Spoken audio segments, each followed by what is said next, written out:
जय शिव शंभो, शिव शंभो, शिव शंभो। अरे कुसुम, स्कूल छुट्टी? हाँ दादा। यहाँ कैसे आना हुआ? मुझे आपके दोस्त स्कूल मास्टर की शिकायत करनी है। क्यों? क्या कह दिया मास्टर जी ने तुझे? उन्होंने हमारे गौवंश के खिलाफ बोल रहे हैं। कौन? सूरज मिश्रा? हाँ। नहीं नहीं, साफ साफ बताओ, क्या कहा उन्होंने? उन्होंने हमारे परंपराओं को गलत बताया। उन्होंने कहा कि हम सब गलत है और उन्होंने कहा शांत कुसुम, ज्यादा बड़ा चढ़ा के न बोलो। सूरज को मैं अच्छी तरह से जानता हूँ। वो इस देश की सभ्यता का इज्जत करता है। वो हमारी देश और हमारी संस्कृति का सच्चा नागरिक है। पर क्या आपको पता है वो वीगन है? अच्छा, तो ये बात है। हाँ, और कहते हैं कि हमें गायों का प्रजनन नहीं करना चाहिए, हमें गायों को पाल के नहीं रखना चाहिए, हम उन्हें लूटते हैं और... शांत, मेरे ख्याल से तुम मास्टर जी की बात समझी नहीं हो। जब वो कहते हैं कि गायों का प्रजनन न करें, तो उनका मतलब है कि अपने स्वार्थ और लालच के लिए गायों को न पैदा करते रहें, अपने स्वार्थ के लिए उनकी संख्या न बढ़ाएं। पर फिर हमारे गौ माता को पालेगा कौन? और अगर लोगों ने गौ माता को नहीं पाला तो पूरी गायों की प्रजाति खत्म हो जाएगी। वो ये नहीं कह रहे हैं कि गायों को पालो नहीं, वो ये कह रहे हैं कि सिर्फ दूध के स्वार्थ के लिए गायों को न पालें। और अगर पालना ही है तो प्रेम, प्यार, अपनापन में पालें।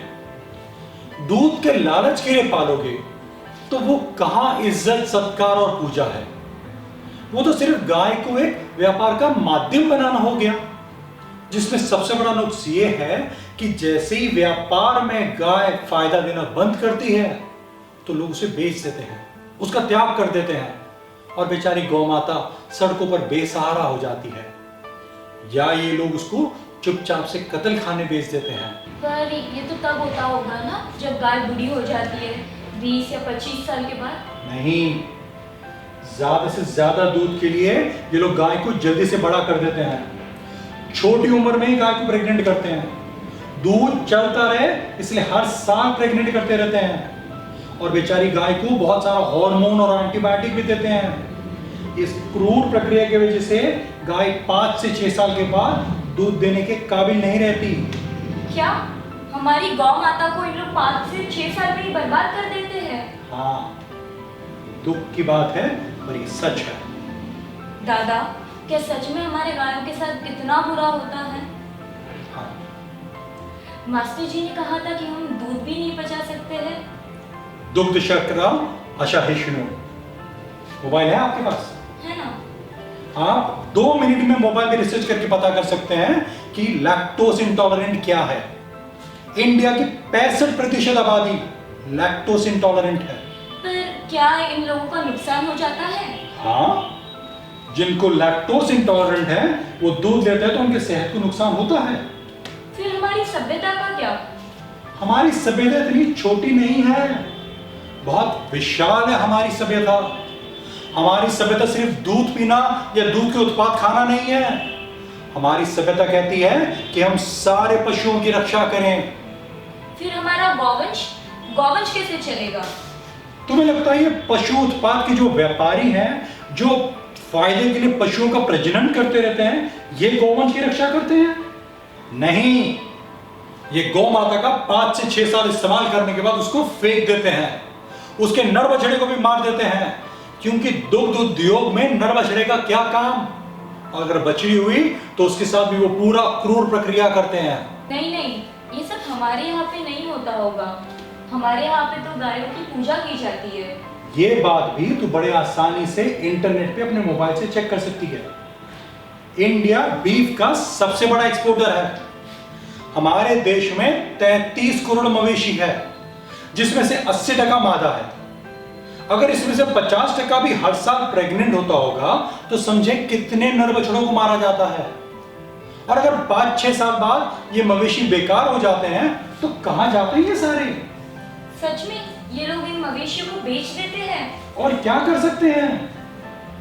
ज्यादातर ये दूध उत्पाद के जो लोग हैं, व्यापारी जो हैं, ये गरीब होते हैं।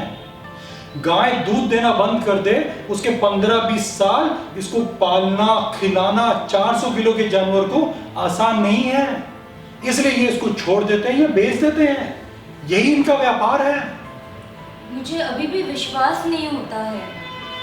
तेरे अविश्वास पर समझता हूं मैं, और इसीलिए सूरज जैसे लोग ही सच्चे गौरक्षक हैं।